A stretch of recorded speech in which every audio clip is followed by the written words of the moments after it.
If you have ever driven Aska Road out of Blue Ridge, Georgia, past the marina and up into the hardwoods, where the pavement narrows and the cell bars disappear, you know the moment the mountains close in around you. That is where this story starts, on a ridge above the Toccoa River, with a bow hunter looking up into a hickory tree at something hanging from a low fork about 9 feet off the ground, and understanding within about 4 seconds that he was looking at the body of a dogman. Before we get into it, let me know where you're watching from, and if you've had an encounter like this. The body was already dead. That is the part that took the longest to sink in, because for the first several seconds his mind was doing exactly what your mind is doing right now, hunting for the version of this that makes sense. A bear cub someone had strung up, a coyote taken by a bobcat and cached in a tree the way a mountain lion caches a kill. None of those explanations survived more than a few seconds of actually looking at it. What was hanging in that hickory had a spine built for standing upright, and a skull that tapered into a muzzle no bear has ever grown. What this hunter found in that tree was only the beginning of it, and what came looking for the body 3 nights later is the part of this story that changed how he thinks about those mountains for good. We agreed to change his name for this story, and once you understand what he does for a living, you will understand why. We will call him Roy. Roy is a timber cruiser. If you are not familiar with the trade, a timber cruiser is the person, a logging company, or a private landowner hires to walk a tract of forest before anyone cuts a single tree, tallying species, measuring diameter at breast height, estimating board footage, and flagging boundary lines so the loggers know exactly what they are buying and where they are allowed to take it. It is a job that puts you alone in remote timber for entire days at a time, off any trail, working a compass bearing through terrain that most hikers never see because there is no reason for a hiker to be there. Roy has done this work across North Georgia for the better part of 2 decades, mostly private tracts in Fannin, Gilmer, and Union counties, the country that folds up into the southern end of the Blue Ridge Range before it crosses into Tennessee and North Carolina. He grew up in Blue Ridge, went to Fannin County High School, and outside of a few years working timber in the Pacific Northwest in his 20s, he has never lived anywhere else. That kind of long, unbroken familiarity with a single stretch of country matters more than it might seem to someone who has never spent a career reading the same landscape year after year. A timber cruiser who has walked hundreds of tracks across the same 4 counties for 2 decades builds an almost involuntary internal map of what belongs where, which slopes hold water and which stay dry through August, which ridgelines carry old homestead foundations grown over with privet and honeysuckle, which hollows the deer use heavily, and which ones sit strangely empty despite good browse and cover. Roy had cruised timber within 5 miles of the Cove Branch tract at least a dozen times over the years. Different properties, different landowners, always noting without quite articulating it the particular quality of silence that settled over certain sections of that broader drainage system, regardless of season or weather. He told us, only after we had spoken with him several times and he had grown comfortable enough to say it plainly, that he had felt some version of what he felt standing under that hickory tree on other tracks nearby over the years, a wrongness he had always attributed to fatigue or simple unfamiliarity with a new property, never once considering it might be pointing at something real. To understand why a discovery like this could plausibly happen in Fannin County rather than somewhere more remote, it helps to understand exactly how much undeveloped forest still exists this close to a functioning tourist economy. Fannin County sits at the top of Georgia, wedged between the Chattahoochee National Forest and the Tennessee state line, with the town of Blue Ridge itself, built along the Toccoa River in a valley the Cherokee once called home before the Georgia Gold Rush and the Indian Removal Act pushed them out in the 1830s. The land here is old and worn down, part of the same Blue Ridge physiographic province that runs from Georgia up through the Carolinas and Virginia, but it does not feel gentle. The ridgelines run steep and close together, cut by cold, fast creeks that drop off the escarpment toward the Toccoa and the Ocoee. Above the town, Lake Blue Ridge backs the river up behind a 1925 hydroelectric dam, and above the lake, the national forest takes over almost completely, climbing toward the Cohutta Wilderness to the west and the rich mountain wilderness and the southern terminus of the Appalachian Trail at Springer Mountain to the east. It is one of the largest contiguous blocks of public forest in the state, close to 100,000 acres between the Cohutta and the adjoining Big Frog Wilderness across the Tennessee line, laced with old logging grades, trout streams, and long stretches where you can walk for hours without crossing a road. Blue Ridge itself, the town, draws well over 1 million visitor trips a year according to figures the local tourism board has published, driven largely by the scenic railway that runs excursions along the old rail line to McKaysville, the marina traffic on the lake through the warmer months, and a downtown built around antique shops and restaurants that fill up every weekend from spring through the peak of leaf season in October. That volume of tourism creates a strange and specific kind of geography, a town square that can feel as crowded as any Atlanta suburb on a Saturday afternoon in October, sitting less than a 15-minute drive from National Forest, boundary lines beyond which almost nobody goes except hunters, anglers, and the handful of hikers willing to leave the maintained trail system. The contrast is sharper here than in most rural tourist towns, a hard edge between heavily trafficked commercial ground and true backcountry, with almost none of the gradual suburban sprawl that softens that transition in most parts of the country.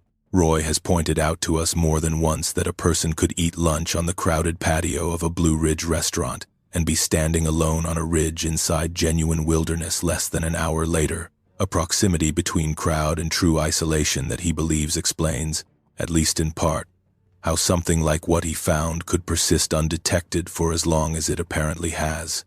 The history of that ground runs deeper and stranger than most visitors driving up from Atlanta for a weekend in the mountains ever realize. Before the 1829 discovery of gold near Dahlonega, about 40 miles south, touched off the first major gold rush in United States history and set in motion the political pressure that led to Cherokee removal, the entire stretch of country from the Toco watershed north into what is now Tennessee and North Carolina sat inside the Cherokee Nation, a sovereign, settled agricultural society with towns, roads, and a written syllabary developed by Sequoyah just a few years earlier. Georgia's state government, eager to open that land to white settlement, ran a series of land lotteries through the 1830s that redistributed Cherokee territory to white settlers by random draw, years before the Federal Indian Removal Act of 1830 and the 1838 forced removal that became known as the Trail of Tears, formally emptied the region of its original inhabitants. Fannin County itself was not organized as a county until 1854. Carved out of neighboring Gilmer and Union counties well after removal had already reshaped who lived on this land, but the place names scattered across the modern map, the Toccoa River itself, the Cohutta Mountains, the town of Ellijay, one county over, all carry Cherokee linguistic roots that outlasted the people who gave them those names by force of persistence, rather than any deliberate act of memory on the part of the settlers who came after. Quick thing before we move on, I have this book coming out. It's called the Dogman Codex. It's a compilation of all my research and findings. Been working on it for a long time. So if you want to check that out, links down below. Now let's get you back to the video. The specific tract Roy was cruising that week sat on private land in the Stanley Gap area, in the hills between the Aska Adventure area and the National Forest boundary. Land owned by a family that had held it since before the Depression and was finally ready to sell a portion of it for harvest to help cover a relative's nursing home costs. It was late October, the kind of week in the North Georgia mountains when the hardwoods are turning and the humidity finally breaks, and a man can work from first light to last light without soaking through 2 changes of clothes.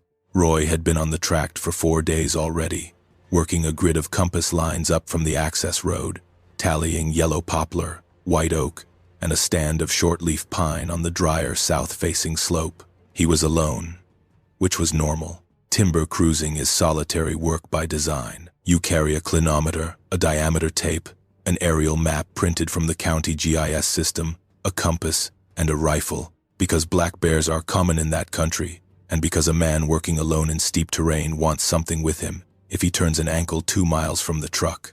On the morning of the 5th day, working a line that dropped off a bench above a feeder creek the landowner's grandfather had always called Cove Branch, Roy came into a stand of old hickory and oak that had never been cut, the kind of remnant timber a cruiser gets excited about because it usually means higher-grade lumber and a better price for the landowner. He was measuring a big shagbark hickory, easily 24 inches at breast height, when the smell hit him. He described it to us as somewhere between wet dog and spoiled meat, heavy enough that he assumed at first he had walked up on a dead deer, maybe something a coyote or a bear had already been working on. He has found plenty of gut piles and carcasses in 20 years of walking these woods, and none of them ever stopped him the way this one did, because the smell was not coming from the ground. It was coming from above his head. He looked up, and that is when he saw it, wedged into a low fork of a second hickory about 9 feet up, where 2 heavy limbs split off from the main trunk and created a natural cradle. At first, his brain tried bobcat cache, the way a mountain lion or bobcat will sometimes haul a kill up into a tree to keep it away from scavengers on the ground, even though bobcats are not known to do this in Georgia the way cougars do out west. But the shape was wrong for a cache. It was not draped over a limb the way a cat leaves a kill. It was wedged upright, back against the trunk, in a posture that made no sense for anything that had simply died and fallen, or been dragged there. Roy stood at the base of that hickory for what he estimates was close to 10 minutes before he made himself climb close enough to look directly at it. He is not a small man, 6'1", 210 pounds, and he has spent his adult life around dead animals in various states, gutting deer, skinning hogs, hauling out roadkill for the county when he worked a stint with public works in his 20s. None of that prepared him for what he found wedged in that fork. The body was decomposed enough that Roy could not tell us how long it had been there, though he guessed several weeks based on the state of the tissue and the insect activity. What was left was mostly skeletal along the limbs, held together by dried tendon and patches of matted, dark fur that had gone brittle and thin in places.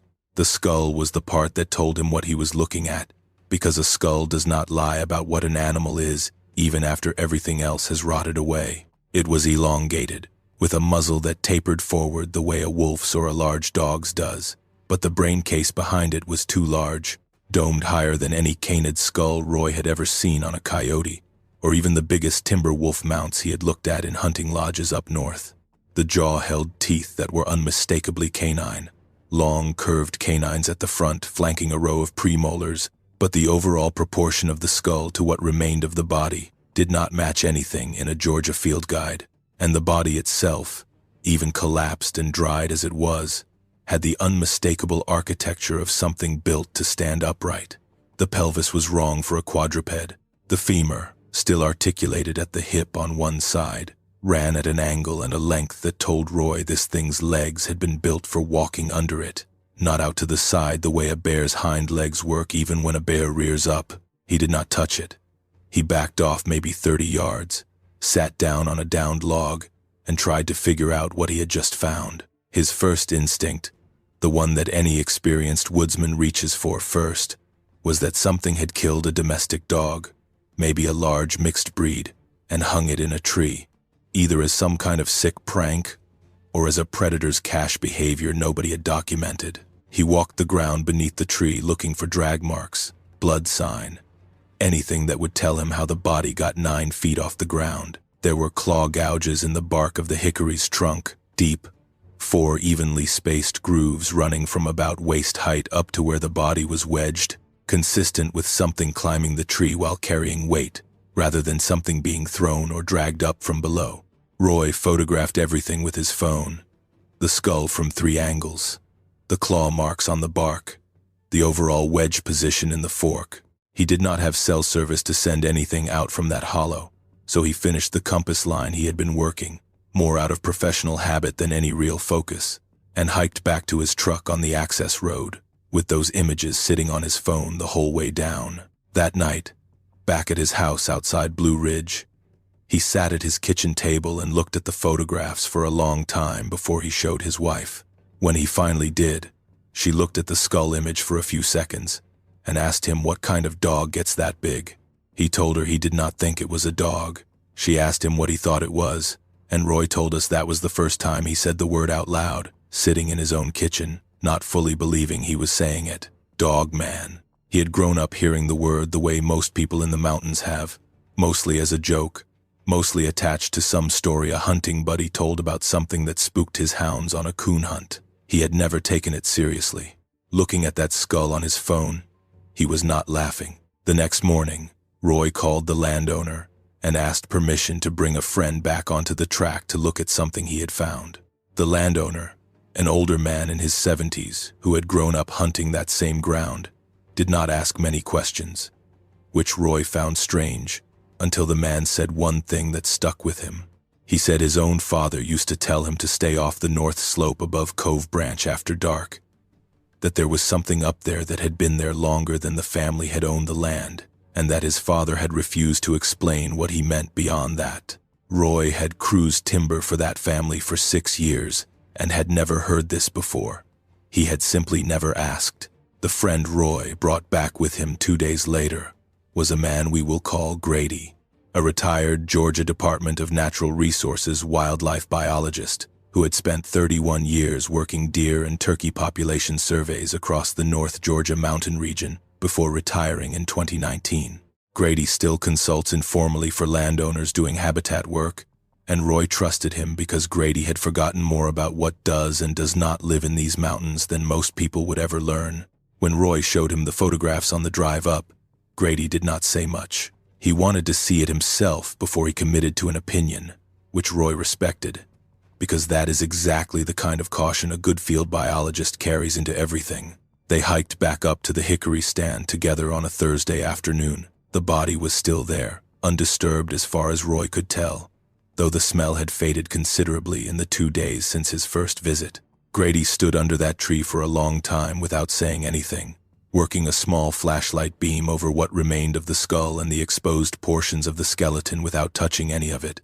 The same instinct any trained biologist carries into a scene they do not yet understand. Preserve first, speculate later. What Grady told Roy that afternoon, standing under that hickory with the light going gold through the turning leaves, was that he could not identify the animal. He said that plainly, without hedging, which Roy respected more than if the man had reached for some confident explanation just to fill the silence. Grady told him the skull morphology did not match Canis lupus, the gray wolf, which has not had a confirmed breeding population in Georgia in over a century. It did not match Canis latrans, the coyote, which is common across Fannin County and which Grady had necropsied dozens of times over his career and knew intimately. It was too large, the cranial vault too domed, the sagittal crest along the top of the skull too pronounced for any coyote regardless of size, and the postcranial skeleton, the pelvis and the femur and what remained of the spine, showed an architecture built for sustained bipedal posture that simply does not exist in any North American canid, living, or in the fossil record Grady was aware of. Grady made a decision that afternoon that changed the shape of this story. He did not report it. He told Roy, standing right there under the tree, that if he called this in to DNR through official channels, the outcome would not be a scientific investigation. It would be a wildlife technician sent out to collect what they would classify on paperwork with fields for gray wolf, coyote, black bear, bobcat, and feral dog and nothing else, as an unidentified canid carcass, likely a large domestic dog or dog hybrid, decomposed beyond useful identification. The bones would be logged, boxed, and shelved in a state facility, and the case would be closed within a week. Grady had seen it happen before, not with anything like this, but with black bear population data that did not fit expected models and got smoothed over rather than investigated, because the agency's classification system, like every wildlife agency's classification system, is built to manage known species efficiently, not to accommodate the unknown. There is no field on the form for an entry like this. Grady had spent 3 decades inside that system. He knew exactly how little room it left for an honest mystery. So instead of calling DNR, Grady called a colleague of his, a woman he had worked with years earlier who now taught vertebrate zoology at a state university and who had, in her spare time, published 2 peer-reviewed papers on North American canid skeletal variation. He described what he had seen without telling her the full context, framed it as an unusual specimen a landowner had found, and asked whether she would be willing to look at photographs. She agreed, on the condition that her name not be used publicly, which tells you something about how professional reputations work in this field even at the university level. Her assessment, delivered to Grady over the phone 2 days later, did not solve anything. It complicated it. She confirmed what Grady already suspected, that the skull did not fit any documented North American canid species, extinct or extant, in terms of the proportion between cranial capacity and overall skull length. She raised, cautiously and with several qualifiers, the possibility of a genetic anomaly or a hybrid of some kind, though she admitted she had never seen a hybrid theory that could explain the postcranial architecture Grady described to her. She told him, in words Grady repeated to Roy almost verbatim because they stuck with him, that she could not tell him what it was, only what it was not, and that not knowing bothered her more than she wanted to admit on a recorded line, so she asked that the call not be recorded at all. Grady's examination of the remains that Thursday afternoon went well beyond a casual look. He had brought a small field kit with him, disposable gloves, a soft tape measure, a notebook, the same basic tools he had carried into hundreds of necropsies and carcass examinations over his career, though he was careful, given the total absence of any legal framework for what he was looking at, to disturb as little as possible and to document everything he did measure. He estimated the skull length, working from a careful visual measurement rather than direct contact, at somewhere between 14 and 15 inches from the back of the brain case to the tip of the muzzle, considerably longer than the 11 or 12 inches typical of even a large gray wolf skull, and well beyond anything a coyote skull, which rarely exceeds 7 or 8 inches, could account for. He measured the exposed portion of the femur at close to 19 inches, a length that, applying the same rough proportional formulas wildlife biologists use to estimate body size from partial skeletal remains in bear and deer necropsies, suggested a standing height. If the animal had been positioned upright at the time of death, somewhere in the range of 7 to 7.5 feet, a figure Grady gave us with visible reluctance, aware of exactly how it sounded, coming from a retired state biologist. He also noted the dentition carefully, describing to Roy on sight what he was seeing before either man had time to second-guess it. The canine teeth were long, curved, and clearly built for tearing rather than grinding, consistent with an obligate or near-obligate carnivore, but the overall tooth row showed wear patterns that suggested an animal well into maturity at the time of death, not a juvenile, and not what Grady would have called elderly either, somewhere in what he cautiously termed reproductive prime, for whatever this species turned out to be. That detail mattered later, once the second, smaller heat signature started showing up on camera, alongside a larger one, because it raised the possibility that the animal in the tree might have been a breeding adult,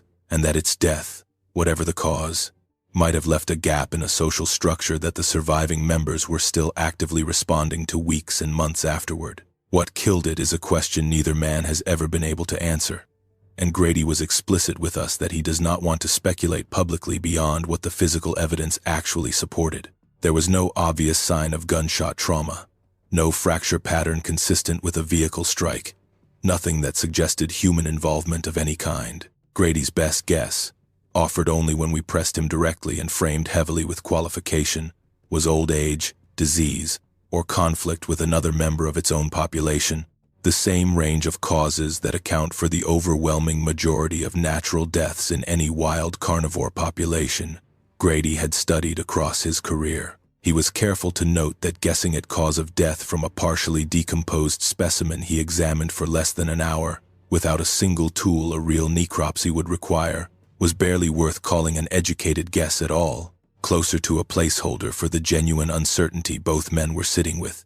The university zoologist Grady eventually consulted asked for considerably more detail than Grady initially volunteered, and the back and forth between them stretched over nearly a week of intermittent phone calls before she gave Grady the assessment he ultimately relayed to Roy. She asked for precise measurements, which Grady provided from his notes. She asked whether any tissue or bone sample had been collected for potential genetic testing, and Grady told her no, both because neither he nor Roy had any legal standing to remove material from private property without the landowner's explicit involvement, which would have widened the circle of people aware of the discovery beyond what either man was prepared to accept, and because Grady, in his own words, was not yet ready to turn a discovery he barely understood into a specimen sitting in an evidence bag with an uncertain chain of custody.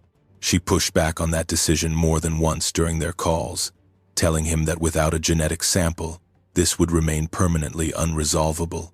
A frustration Grady told us he shared completely and has continued to wrestle with in the months since.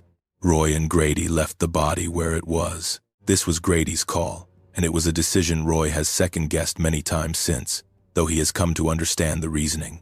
Removing the remains meant transporting them off private land without any clear legal authority, since Dogman does not exist as a protected or even acknowledged species under Georgia or federal wildlife law, and it meant creating a chain of physical evidence that neither man was prepared to defend if it ever became public. It also meant, and this was the part that weighed heaviest on Grady, disturbing a sight that might tell them more if left alone and watched. Before that decision gets made, it is worth slowing down and spending some time on who Roy actually is, because the credibility of everything that follows rests on understanding exactly what kind of witness you are dealing with. Timber cruising is not a job that tolerates sloppy observation. A cruiser who mismeasures diameter at breast height by even an inch across a 100-acre tract can cost a landowner thousands of dollars in a harvest contract. And a cruiser who misjudges grade, who calls a tree veneer quality when it is really only pallet stock, does not get hired back. Roy built his entire livelihood over 2 decades on the reputation of being precise, of writing down exactly what he sees rather than what he expects to see. He carries a clinometer to measure slope and tree height rather than guessing. He carries a diameter tape rather than eyeballing trunk circumference. Every habit built into that career is a habit of distrust toward his own assumptions, a discipline of checking and rechecking before committing a number to paper. That discipline is exactly what he applied, almost involuntarily, to the body in that hickory tree, circling it, photographing it from multiple angles, resisting the urge to explain it away with the first plausible story that came to mind. He was born in Blue Ridge in 1979, the son of a mill worker who spent 30 years at the old Blue Ridge lumber operation before it closed, and a mother who taught elementary school in the county system for even longer than that. He grew up fishing the Toccoa below the dam and hunting the national forest boundary with his father and grandfather from the time he was old enough to carry a 20-gauge. After high school, he spent 4 years working timber in western Oregon and Washington, learning cruising and scaling from crews who had been doing it since before Roy was born, before a combination of homesickness and a girlfriend who would later become his wife brought him back to Fannin County in his mid-20s. He has worked almost exclusively as an independent contractor since, cruising for half a dozen regional timber buyers and land management companies, building the kind of reputation in a small industry where your name is worth more than any certification you can put after it. The property itself carries its own history that matters to this story. The family that owns the Cove Branch tract has held that ground since the early 1920s, when the current owner's great-grandfather bought it from a timber company that had already cut it once and moved on, the way most of the accessible hardwood in that part of the county was cut at least once in the decades after the Cherokee were forced out and the land opened to white settlement. The family built a small homestead lower on the property, near the county road, and used the upper slopes mostly for hunting and occasional selective logging. Never a full clear cut, which is part of why the stand where Roy found the body had never been touched and still held trees well over a century old. The current owner, the man in his 70s who gave Roy permission to bring Grady back onto the land, told Roy things over the following weeks that he had never volunteered in the 6 years Roy had worked for the family before this. He said his own grandfather, the man who first bought the property, used to tell a story about losing 3 hunting dogs on that same north slope over the course of a single decade in the 1930s, animals that simply never came back from a hunt. No blood trail, no remains ever found despite extensive searching. He said his grandfather stopped hunting that slope with dogs entirely after the 3rd one disappeared, and that the prohibition against dogs on the north slope had simply become family practice, repeated down through 3 generations without anyone in living memory being able to say exactly why it started. Roy had heard versions of stories like this his whole life, growing up in the mountains. The kind of half-explained old-timer caution that gets attached to every remote hollow in Appalachia, and he had always filed them the way most people file them, as color, as local flavor, not as information. He does not file them that way anymore. The discovery itself, Once Roy actually processed what he was looking at that first morning, unfolded with a physical intensity he had trouble describing to us even months later. He told us his hands would not stop shaking long enough to hold the phone steady for the first several photographs, which is why some of the images from that initial encounter are blurred at the edges.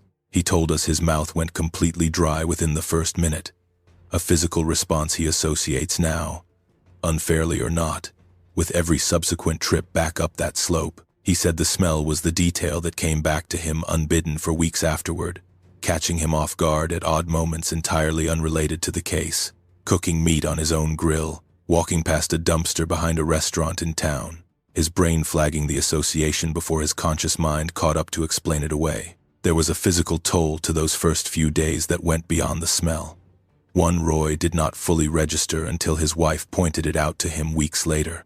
He lost close to 6 pounds over that first 10-day stretch, not from any deliberate change in habit, but simply because his appetite had gone somewhere he could not locate it, meals sitting half-finished in front of him, while his mind ran the same loop it had been running since that first morning under the hickory.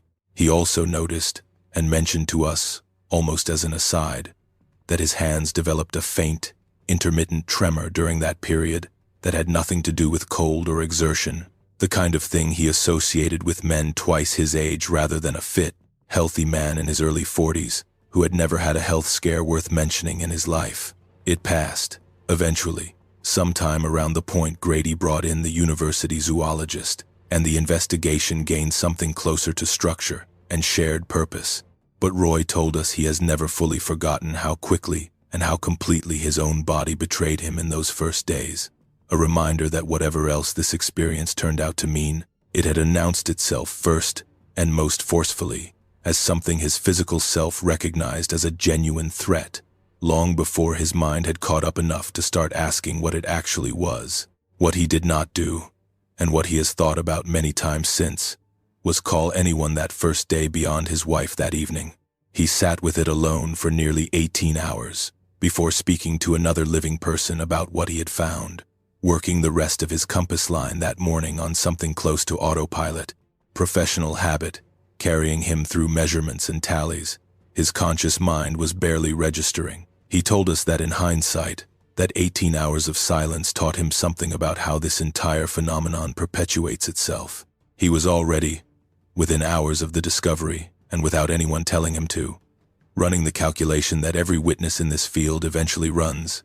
Who would believe him? What it would cost him professionally if word got out that the county's most reliable timber cruiser had started seeing things in the woods. He had not even told Grady yet, and already the isolation that defines almost every account like this one had begun to close around him. That decision, to leave the body in the tree and watch the site rather than remove it, is what led to the 3 nights that follow, and it is where this story stops being about a strange discovery in a hickory tree and starts being about something that came back for what belonged to it. Roy owned 2 trail cameras already, cellular-enabled units he used during deer season to pattern bucks on properties he had permission to hunt. On Friday morning, the day after Grady's visit, he hiked back up to Cove Branch alone and set both cameras on the hickory stand. One aimed directly at the tree where the body was wedged, the second angled to cover the game trail that ran along the bench about 40 yards below it. He mounted them high, at 9 and 10 feet, strapped tight to the trunks of neighboring trees, and packed fresh batteries and a full-size SD card into each. The cellular signal that far up the drainage was too weak to push photos out in real time, so the cameras would only report a signal strength ping each morning confirming they were still online, and Roy would have to physically hike in to pull the cards. He almost did not go back at all that first weekend. He told us that Friday night was the first time in 20 years of working alone in those mountains that he lay awake thinking about what was out there, rather than what he needed to accomplish the next day. His wife noticed. She has known him for 18 years, and she told him plainly that she had never seen him like this. Quiet in a way that was not his normal quiet, checking the deadbolt on the back door twice before bed, which was not something either of them had ever done living on a dead-end road outside a town of fewer than 1,500 people. He went back Sunday afternoon anyway, because leaving 2 cameras unattended on a remote tract for a week without checking them ran against every habit he had built over 2 decades in the woods, and because some part of him needed to know whether anything had happened. What he found at the base of the camera tree stopped him before he even looked at the hickory where the body had been. The first camera, the one aimed directly at the remains, was gone. Not knocked down, not chewed on the way a bear will sometimes work over a camera it finds interesting. Gone, strap and all, the mounting cord cut or torn clean through about 2 inches from the buckle. Roy searched the ground in a widening circle for 20 minutes and never found it.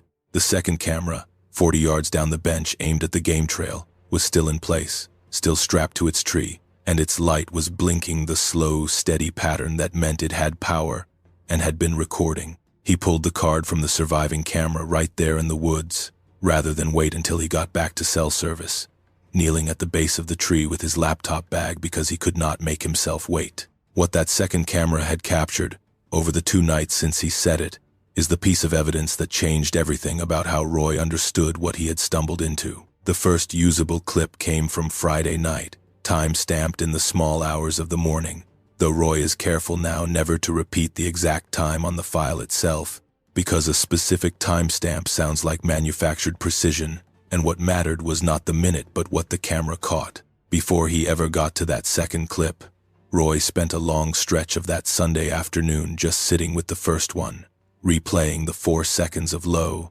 fast movement across the frame until the individual pixels blurred together in his vision. He told us he found himself doing something almost childish, pausing the video at the single clearest frame and holding his thumb up against the phone screen to compare the animal's shoulder height against the diameter tape he still had clipped to his belt from the day's earlier work.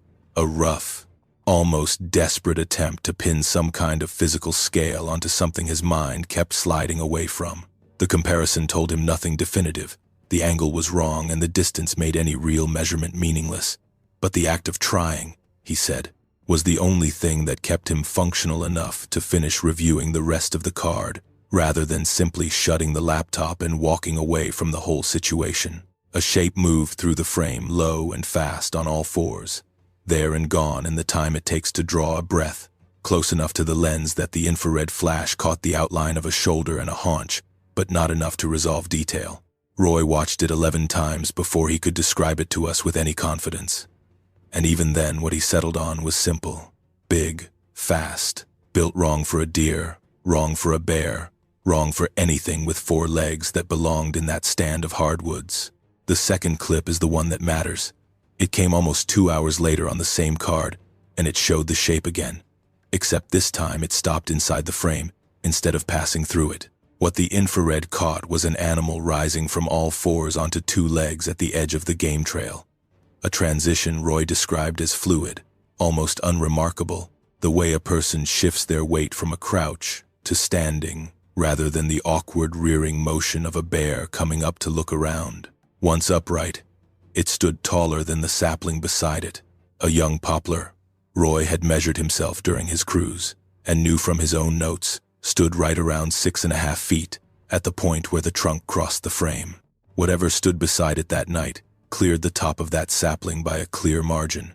It stood there for what felt to Roy like a long time, though he understands now that trail camera clips run short by design, and that what he was watching was probably no more than 10 or 12 seconds before the recording cut, long enough for the head to turn toward the camera, long enough to see, even in grainy infrared, the shape of a muzzle and ears set high and pointed on a skull that matched, closely enough to make Roy's stomach drop, the skull he and Grady had examined in that hickory fork 3 days earlier.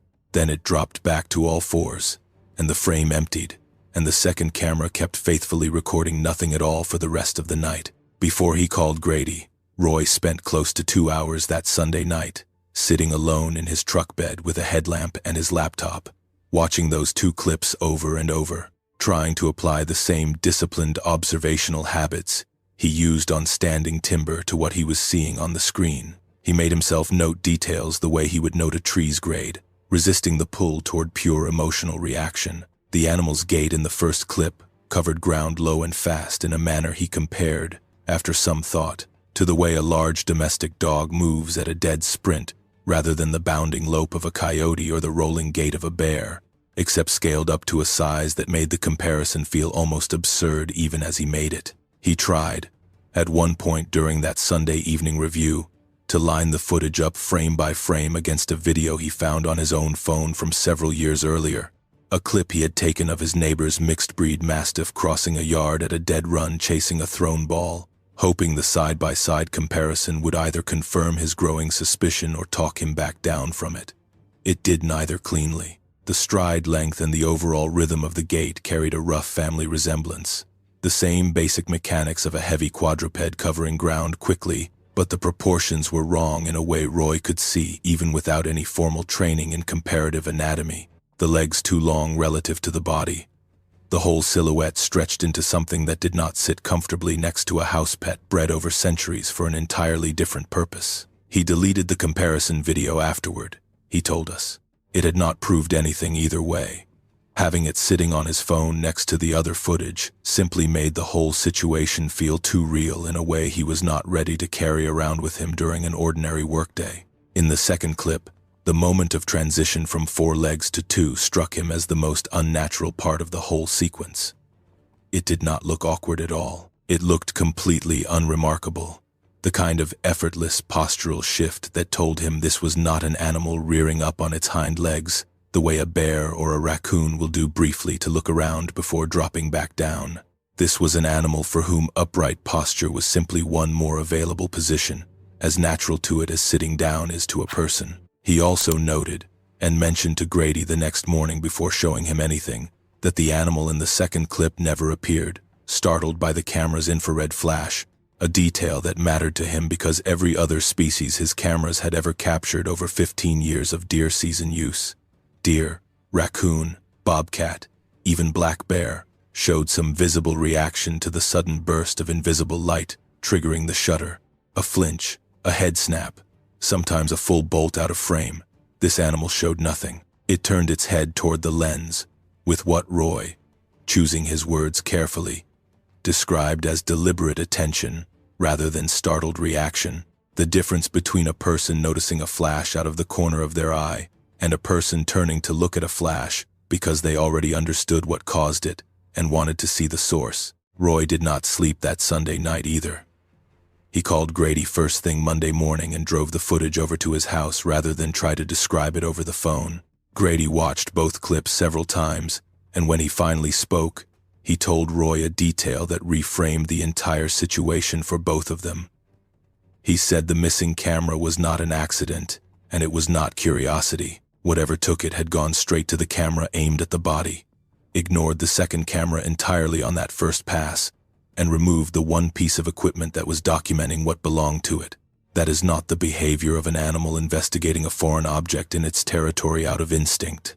That is the behavior of an animal that understood exactly what a camera pointed at a dead body meant and decided to act on it. What Grady said next is the reason Roy kept going back. Grady told him that in over 3 decades of fieldwork, he had documented plenty of animal behavior that surprised him, but he had never once documented an animal removing surveillance equipment while leaving an identical piece of equipment 40 yards away, completely untouched. Selective removal requires the ability to distinguish one camera's field of view from another's, to understand what each one was pointed at, and to act on that understanding with a clear priority. The body mattered more than being watched in general. The body mattered enough to accept the risk of approaching a second time, cutting a mounting strap, and carrying the unit away. They debated for most of that Monday afternoon whether to go back at all. Grady's professional instinct said document from a distance and stay out of the way. Roy's instinct, the one built from 20 years of reading terrain and understanding what a landowner needs to know about their own property, said he could not in good conscience leave a family's land without telling them there was something up there capable of doing what they had just watched on that camera. In the end, they agreed on a middle path. Roy would replace the missing camera with a third unit, positioned differently this time, concealed rather than strapped openly to a trunk, and they would give it 1 more week before deciding what, if anything, came next. He set the replacement camera on Tuesday, wedging it into the hollow of a lightning-scarred oak about 60 yards from the hickory stand, angled through a natural gap in the bark, so the housing itself was almost entirely hidden from view. He left the surviving second camera in place as well, its position unchanged, on the theory that whatever had taken the first camera already knew about it and had chosen, for whatever reason, to leave it alone.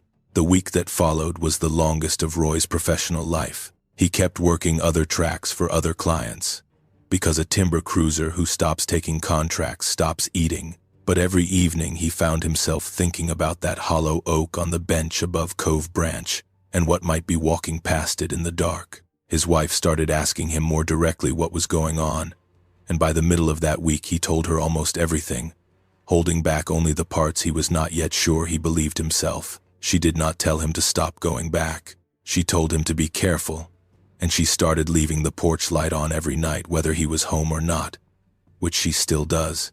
If you have spent any time on the Aska trails above Blue Ridge Lake, or hunted the ridges around Rich Mountain and the Cohutta boundary, you already know how quickly that country swallows sound and light once you're off the main roads. Let us know in the comments if you've ever had something in those mountains feel like it was watching you back. Because based on what has come out of Fannin County over the years, Roy is far from the only one. During that 8-day waiting period, Roy found himself doing something he had never done before in 20 years of running trail cameras for deer season, checking the cellular ping notifications on his phone multiple times a day, even though he knew the signal strength that far up the drainage would only confirm the units were powered on, nothing more. Each morning brought the same brief notification: camera active, battery level normal, no image data transmitted. And each morning Roy told us he felt a strange mixture of relief and disappointment reading it. Relief that nothing catastrophic had happened to the equipment. Disappointment that he still had no new information to bring to Grady. He used part of that week productively, in the sense that a man processing something this far outside his normal experience can be productive. He drove to the Fannin County Public Library in Blue Ridge and spent an afternoon going through the local history room, a small collection of donated family records, old newspaper clippings, and self-published county histories that the library has maintained for decades. He was looking, without fully admitting to the librarian what he was looking for anything connecting unusual animal reports to the specific stretch of national forest above Aska Road. He found nothing that named anything as specific as what he had found in that hickory tree, which did not surprise him. But he did find a self-published family history from the 1970s, written by a descendant of one of the original white settler families in that part of the county, that mentioned in passing a section titled simply, "Stories My Grandfather Told," describing livestock losses on several remote homesteads in the 1890s and early 1900s that local farmers at the time attributed to what the author's grandfather called, without further elaboration, a walking wolf. The phrase appeared exactly once in the entire book, unexplained, unglossed, treated by the author as a piece of quaint regional color rather than anything worth investigating further. Roy photographed the page with his phone and showed it to Grady the following week, and both men agreed it proved nothing conclusively. But it sat uneasily alongside everything else accumulating around this case. One more scrap of old, half-remembered local language that seemed to be gesturing at the same thing without ever quite naming it the way Roy now understood it. Roy went back for the cards 8 days later, on a Wednesday, choosing midday deliberately so he would have maximum daylight for the hike in and out. The hollow oak camera was untouched, still wedged in its bark gap, light blinking steady. The second camera, the survivor from the week before, was gone this time. Strap cut the same clean way the first one had been, though Roy noted this camera had been positioned to cover the game trail, rather than the body directly, which meant whatever took it had expanded its attention beyond just the one unit aimed at the remains. He pulled the card from the surviving hollow oak camera on site again, hands shaking enough that he had trouble seating it back into his card reader. What that camera had recorded over 8 nights amounted to 11 separate trigger events. Most were unremarkable. A raccoon working through leaf litter, a gray fox trotting the game trail well after midnight, a barred owl dropping onto something small near the base of the tree. 3 of the 11 events were not unremarkable at all. The first showed a single upright figure crossing the frame from left to right at a distance, Roy estimated at 25 yards, moving at what he described as a purposeful walk rather than the loping run from the earlier clip. It never looked toward the camera. It simply crossed, dark-furred, broad through the shoulders, in a way that made the head look almost too small for the body, until you accounted for the fact that Grady had already told him this animal's skull, disproportionate as it seemed, belonged to a body scaled well beyond anything native to that forest. The second showed something Roy has still not fully processed even now, and it is the clip Grady has shown to 2 more colleagues since, always without identifying details, always asking the same question and getting the same shrug in response. It captured 2 separate heat and shape signatures in the same frame, one large and one noticeably smaller, moving together along the game trail at a pace that kept them within a consistent 10 or 12 feet of each other the entire time they were visible. Not a chase, not one following the other with any urgency. 2 animals moving with the kind of coordinated spacing you see in a doe and a nearly grown fawn, except neither of these figures moved like a deer, and the smaller one, while noticeably shorter, still stood well above what any coyote, wolf, or feral dog could account for. The third event was the one that ended the surveillance phase of this story and pushed Roy and Grady toward a decision neither of them wanted to make. It showed a single figure walking directly toward the hollow oak, close enough that its shoulders filled most of the frame before it passed out of the camera's field of view to the side, close enough that Roy could make out individual strands of matted fur catching the infrared flash, close enough to see one hand, unmistakably a hand rather than a paw, reach up toward the tree trunk before the recording ended. The camera survived that encounter. Grady's theory, one he has never been fully able to defend but that Roy has come to believe, is that the concealment worked, that whatever investigated that hollow oak that night either did not locate the lens in time or decided, having found nothing obvious to remove, to leave the tree alone. Either way, the SD card in Roy's hand held the closest, clearest documentation either man now believed existed of a living dogman in the state of Georgia, walking territory less than a half-hour's drive from a town square with coffee shops and a seasonal train depot that pulls in tens of thousands of leaf-peeping tourists every October. What Roy and Grady did with that footage, who they eventually showed it to, and what happened on the third night, the night the body disappeared from that hickory fork entirely, and something considerably larger than anything caught on camera so far made its presence known on the ridge above Cove Branch, is where the second half of this story picks up, because finding a dead dogman in a tree turned out to be the least frightening part of what Roy walked into that October. There is one more piece of the record from this stretch of the investigation worth including before we move into what happened next, because it is the detail that finally convinced Grady to treat this as something worth the professional risk he was about to take on. When Grady examined the second surviving camera's footage alongside Roy that Monday, he noticed something in the background of the very first clip, the low, fast pass on all fours that neither man had caught on their first several viewings. In the lower right corner of the frame, barely inside the infrared range, a second, smaller heat blur is visible for less than a second, low to the ground and stationary, exactly where a den entrance or a resting animal might be positioned to observe a game trail without being on it. Grady enhanced the still frame as much as his home software allowed, and could not resolve enough detail to say with any confidence what it was. But its presence changed his read of the whole encounter. If that second, smaller blur represented a bedded or denning individual watching the trail while a second animal moved along it, then whatever Roy had stumbled onto was not a single wandering creature passing through unfamiliar terrain. It was a resident population using established terrain in a coordinated way, with at least one individual holding a static observation position while another moved.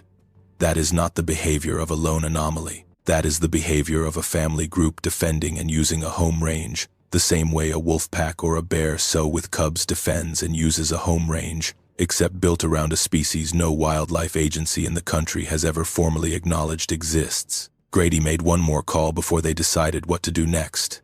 This time to a man he had known since graduate school, a botanist who had spent much of his career cataloging plant communities across the Chattahoochee National Forest and who, more usefully for this conversation, had spent years working alongside the Tribal Historic Preservation Office of the Eastern Band of Cherokee Indians on survey projects tied to old village and townsite locations across North Georgia. Grady did not tell him about the body or the footage. He asked, in general terms, whether the botanist had ever come across any documented Cherokee accounts describing large animals or beings associated with the ridges above the Toccoa drainage.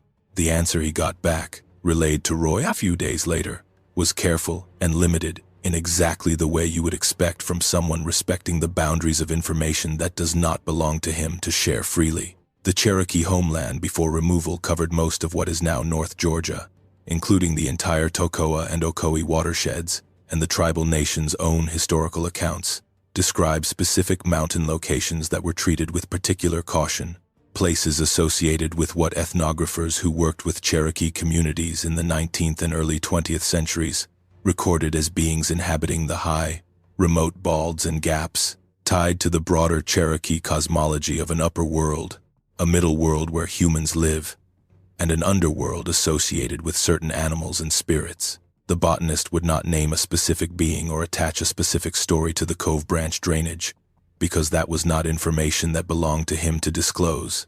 But he confirmed that avoidance of certain high, isolated terrain after dark was a documented and long-standing part of regional Cherokee practice. Not folklore invented after the fact, but recorded by ethnographers like James Mooney, who spent years in the 1880s and 90s collecting Cherokee sacred formulas and myths directly from tribal elders, before those oral traditions were lost to removal, disease, and assimilation policy. James Mooney's work deserves a little more context here, because it is the backbone of almost everything documented about Cherokee oral tradition in this part of the country, and it is exactly the kind of real, citable, academically grounded source that separates a serious account from a fabricated one. Mooney was an ethnographer with the Bureau of American Ethnology, who spent extended periods on the Qualla boundary in western North Carolina in the 1880s and 1890s, working directly with Cherokee elders and medicine keepers who were, even then, and cosmological accounts with Mooney that might otherwise have been lost entirely. His resulting work, published by the Bureau in the 1890s and still considered a foundational primary source by Cherokee cultural institutions today, documents an extensive body of myth involving animals and beings that move between the Cherokee cosmological layers, including numerous accounts of specific mountains, gaps, and town sites associated with particular beings or forbidden after dark. None of what Mooney recorded mapped cleanly onto a modern cryptozoological category like Dogman, because that category did not exist yet and would not have made sense within the framework Mooney was working inside. What his records do establish, on the historical record, independent of anything Roy or Grady experienced a century and a half later, is that specific high, remote terrain across the exact region that includes the Toccoa watershed carried documented, named cultural significance, tied to caution and avoidance, long before any of this story began. Grady was careful, telling Roy this, not to overstate the connection. He did not claim the Cherokee traditions were describing the same animal Roy had found in that hickory tree. What he said, and what has stayed with Roy since, is that a documented, centuries-old practice of avoiding specific high terrain after dark, recorded by ethnographers working directly with tribal elders before any of this modern language existed, is not the kind of thing that gets invented to explain a coincidence. Something about that ground, long before Roy's landowner's grandfather warned his own son to stay off the north slope after dark, had already earned a reputation for being a place you did not go once the sun went down. That reputation lines up, loosely but unmistakably, with a body of reports that has been accumulating across the eastern half of the country for decades. Linda Godfrey's research out of Wisconsin, which began with the Beast of Bray Road sightings in the early 1990s, and expanded over 3 decades into a catalog of hundreds of independent witness accounts, stretching from the upper Midwest through the Appalachians, describes an animal with a remarkably consistent profile, regardless of where the report originates. Upright when alert or moving with purpose, quadrupedal when covering ground quickly, dark fur, a canine skull with a domed cranium too large for any known wolf or coyote, standing between 6 and 8 feet, nocturnal, associated with water and dense forest cover, and displaying a level of situational awareness around human technology and human presence that goes well past ordinary animal caution. Steve Cook's 1987 radio novelty song out of Michigan, written as an April Fool's joke with no research behind it at all, described almost exactly this same profile and immediately triggered a wave of listener calls, describing encounters that predated the song by years. In some cases, decades. A detail that matters because it means the description existed independently of the song, rather than being shaped by it after the fact. North Georgia and the wider southern Appalachians carry their own older thread of similar reports, less organized and less publicized than the Great Lakes cluster, but present in the same way, showing up in hunting camp stories.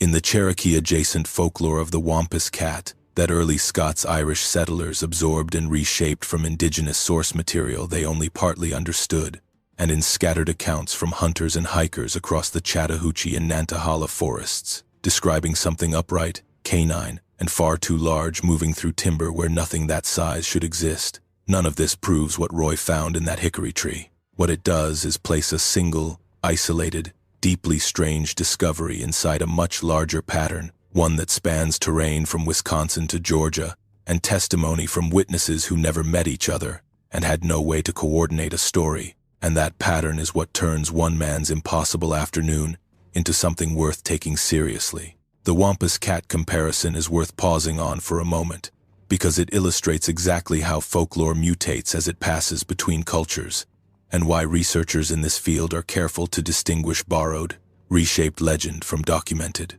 source-attributed tradition.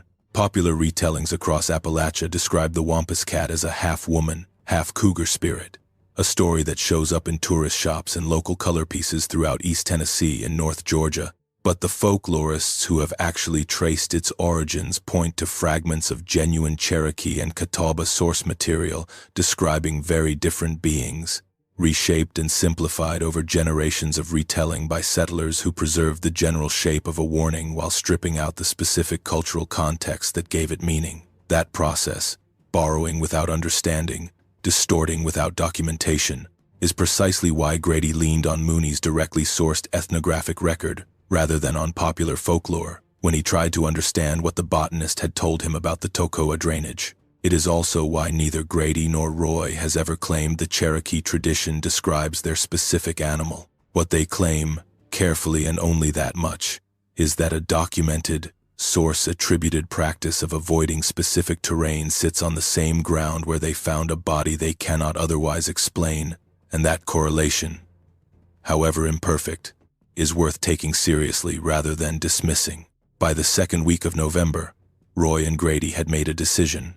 They would go back to Cove Branch one more time, together, at night, to see whether the body was still in the tree, and whether the pattern of activity the cameras had documented would repeat itself with two men present on the ground, rather than a lens mounted 60 yards away. What happened on that night is where this story stops being about evidence collected after the fact, and becomes something neither man expected to live through the way they did.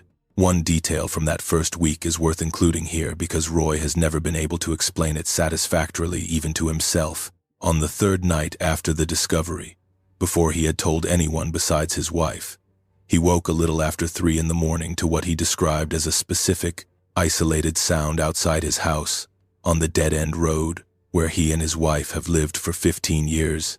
A single low vocalization, distant, brief, gone before he was fully awake enough to place its direction. He told himself at the time it was a dog somewhere down the road, an explanation he still leans on when he tells the story to anyone outside the small circle who already know everything else. But he also told us, quietly, that his own house sits close to 11 miles from the Cove Branch tract as the crow flies, across 2 ridgelines and a stretch of national forest boundary, a distance that makes the coincidence, if that is all it was, sit uneasily alongside everything else he has never been able to fully explain about that particular autumn. Roy has since started carrying a second, spare battery for his thermal monocular on every job. A small, practical habit that says more about how permanently this changed him than almost anything else he has told us. A man who spent 20 years needing nothing more than a compass and a rifle, now quietly building a new set of tools into his daily routine, without ever once explaining to a single client exactly why. Roy and Grady picked a Friday in the 3rd week of November, a night with a 3/4 moon and clear skies in the forecast. cold enough that the ridge would be near freezing by midnight but dry, which mattered more to both of them than the temperature. They told almost no one what they were doing. Roy told his wife he and Grady were checking trail cameras and would be back well after dark, which was true as far as it went. Grady told his own wife something similar. Neither man wanted to explain the real plan to anyone who might reasonably try to talk them out of it. The planning conversation that preceded that Friday took place over 2 separate meetings at Grady's kitchen table, spread across the preceding week, and it was considerably more deliberate than either man's earlier decisions had been. Grady insisted on establishing ground rules before either of them committed to spending a night exposed on that ridge. No approach beyond observation. No attempt to follow or track anything they saw. A hard turnaround time regardless of what was or was not happening. Because Grady, drawing on decades of field experience in far less unusual circumstances, knew that fatigue and cold erode judgment steadily and invisibly, and he did not want either of them making a decision at 2 in the morning that they would not have made at 9 in the evening with full faculties intact. They also agreed on a communication protocol, hand signals rather than whispered conversation once they reached their position, since sound carries with unpredictable clarity across open drainages after dark, and neither man wanted to risk announcing their presence any more than simply being there already did. Roy spent part of that same week scouting the specific rise where they eventually settled, walking it twice during daylight hours to confirm sightlines, escape routes, and the location of the nearest reliable footing in case they needed to move quickly in the dark. He chose the spot carefully, close enough to both the hickory stand and the hollow oak camera to observe activity around either location, but elevated enough to provide a clear view down into the drainage, where the vocalization exchange would eventually take place, and backed by a downed log substantial enough to serve as both a windbreak and, though neither man said this part out loud during planning, something solid to put at their backs.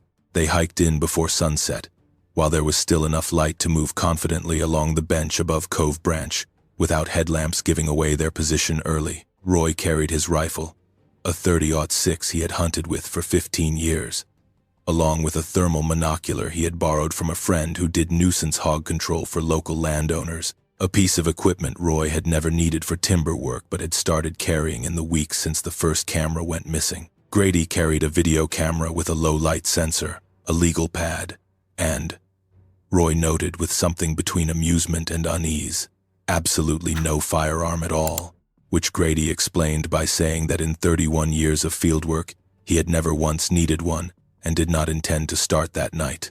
They set up roughly 80 yards from the hickory stand, on a slight rise that gave them a clear sightline down to both the tree where the body had been and the hollow oak where the surviving camera was still mounted. They settled in a little before 6 in the evening, backs against a downed log, and settled into the particular kind of stillness that long hours in the woods teaches you. Minimal movement, minimal talk, senses stretched out into the dark, as the light went from gold to gray to nothing at all. The first 2 hours passed the way most hours in the woods pass, which is to say uneventfully.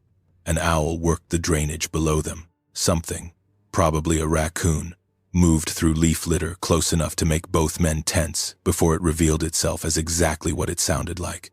Around 8:30, the temperature had dropped enough that Roy's breath was visible even without a light to see it by, and Grady had started making the kind of small, restless movements that come from sitting still too long in the cold. It was a little after 9 when Roy, working the thermal monocular in slow, methodical sweeps, the way he had practiced doing at home in the weeks leading up to that night, picked up a heat signature, moving along the same game trail the earlier camera footage had captured, roughly 120 yards out in closing.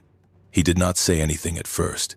He touched Grady's arm, the signal they had agreed on beforehand, and passed him the monocular without a word. What Grady saw through that optic, and what he wrote down in his legal pad in the shaking, abbreviated handwriting Roy still has a photograph of, was a single heat signature moving on all fours at a walking pace, consistent in shape and size with what the trail cameras had already documented. It closed the distance steadily, unhurried, following the same trail line the cameras had shown before, until it reached a point roughly 50 yards from where Roy and Grady sat, at which point it stopped.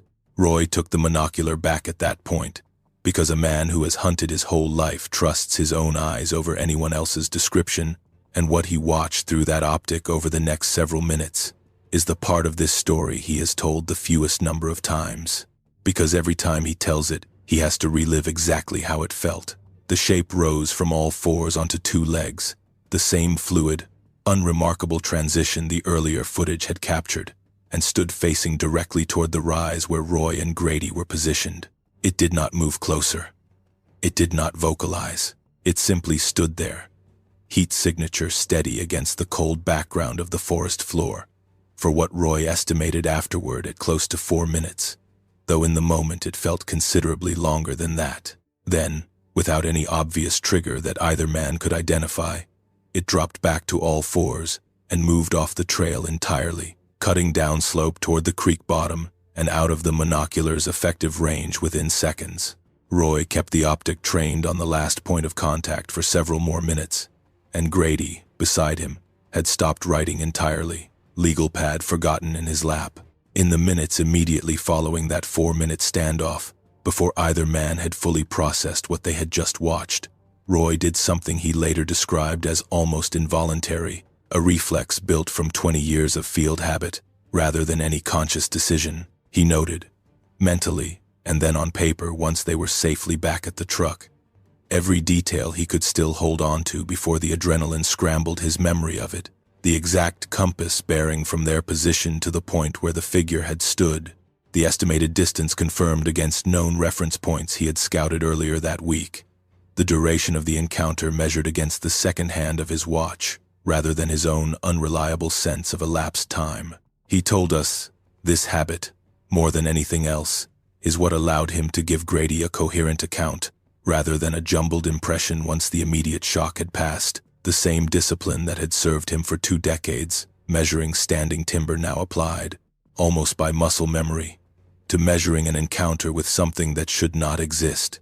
Grady, watching beside him, focused on something different. He told us he spent those same minutes trying, as clinically as he could manage with his pulse hammering in his ears, to catalog posture and movement, in terms he could compare against every large mammal he had studied across his career. The weight distribution looked wrong for anything quadrupedal standing upright temporarily, he said, wrong in a way that told him this animal's skeleton was built for that stance, rather than merely capable of holding it briefly. The head did not swivel the way a startled or alert animal's head swivels.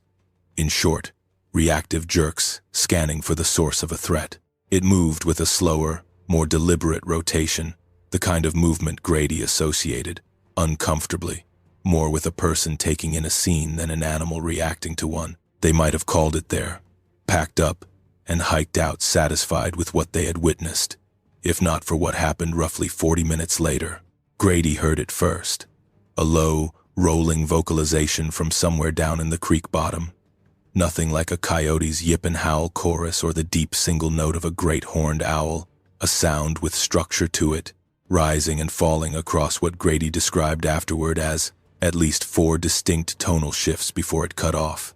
It was answered, less than a minute later, by a second vocalization from a different direction entirely, higher up the opposite slope, close enough in tone and pattern that Grady, who has spent 31 years listening to every animal call North Georgia produces, told Roy flatly that he had never heard anything like it in his life and had no framework for guessing what species had made it. That was the moment both men agreed, without needing to discuss it, that it was time to leave. Not because anything had threatened them directly.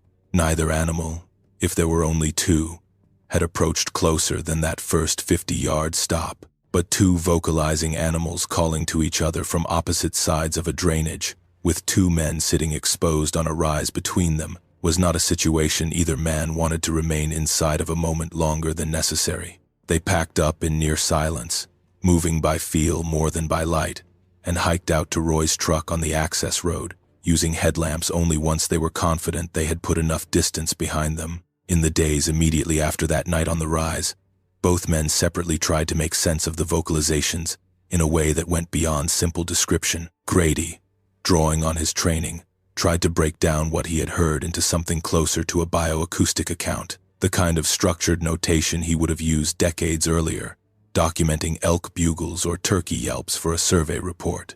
He told Roy the first call carried at least 4 distinct pitch changes within a single continuous breath, rising through a register and then dropping sharply before trailing into something closer to a low, resonant hum that Grady said he felt in his chest more than he heard with his ears, a sensation he associated with infrasound, frequencies below the normal range of human hearing that are known to produce physical unease in listeners, even when the conscious mind cannot identify why. The second call, the answer from across the drainage, matched the first in structure closely enough that Grady became convinced the 2 calls were not random vocalizations but a genuine exchange, one animal calling and a second animal responding in a way that mirrored, rather than simply reacted to, the pattern it had just heard. Roy, for his part, kept coming back to a comparison he was almost embarrassed to offer, because it sounded too neat, too convenient. He said the exchange reminded him of 2 men on separate ridges during a coordinated deer drive, each one calling out a position or a signal to the other across distance. Not conversation exactly, but purposeful information passing between 2 parties who both understood what the sounds meant. He is not a biologist and does not claim any special authority to make that comparison stick, but he has spent enough of his life in those mountains, listening to every sound the forest produces across every season, to know the difference between noise and communication, and what he heard that November night registered, immediately and without hesitation, as the second kind. Neither man slept much that night. Roy called the landowner 2 days later and told him, as honestly as he could manage, that there was something living on the north slope above Cove Branch that neither he nor Grady could fully explain, and that he thought it would be wise to leave that section of the tract out of any future harvest plan, regardless of the timber value it represented. The landowner, the same man who had mentioned his own father's warning without prompting weeks earlier, did not argue. He told Roy to mark that section off the cruise entirely and said, in words Roy has repeated to us more than once, that some ground was not worth the board footage. What happened to the body itself resolved the question of removal that Grady had wrestled with back in October. When Roy went back one final time in early December, primarily to retrieve the 2 surviving cameras before winter weather made the access road impassable, the hickory fork was empty. No remains, no fur, no bone fragments scattered on the ground beneath it the way you would expect if scavengers had simply picked the carcass apart over the intervening weeks. Whatever had originally placed that body in the tree, or whatever community it belonged to, had apparently come back and taken it, cleanly and completely, leaving Roy and Grady with photographs, 2 SD cards, and a legal pad full of notes as the only remaining evidence that any of it had happened at all. That absence of a physical specimen is, in a strange way, the most consistent detail across the wider body of Dogman encrypted research generally, and it is worth sitting with for a moment rather than rushing past it. Grady spent considerable time after that December discovery, trying to reconstruct, as best the evidence allowed, exactly when the body might have been removed from the fork. He compared the timeline against the cellular ping logs from the 2 surviving cameras, both of which had continued reporting battery and signal status through the intervening weeks without ever transmitting an actual trigger event near the hickory itself, which told him only that neither camera had been positioned to catch the removal directly. Not that the removal happened quietly or without disturbance. He also asked Roy to think back carefully through his own visits during that stretch, trying to narrow the window down to something more specific than 6 weeks. Roy could not do it. He had been focused, each time he hiked back into that hollow, on retrieving cards and checking equipment rather than on the hickory itself. And it was not until the final December trip, when he happened to glance up out of habit toward the fork where the body had rested for so long, that its absence registered at all. That gap in his own attention has bothered him since, a reminder that even a trained, careful observer misses things when his focus is elsewhere, and a small, humbling detail that Roy has folded into how he thinks about everything else he might have missed across those 2 months without ever knowing it. Bodies are almost never recovered. Tracks fill in with rain. Trail camera memory cards disappear along with the cameras that held them. Witnesses who do manage to document something physical almost universally describe the evidence being removed, destroyed, or rendered inconclusive before it can be independently verified. Skeptics point to this as evidence the phenomenon is not real, and that is a fair position to hold from the outside.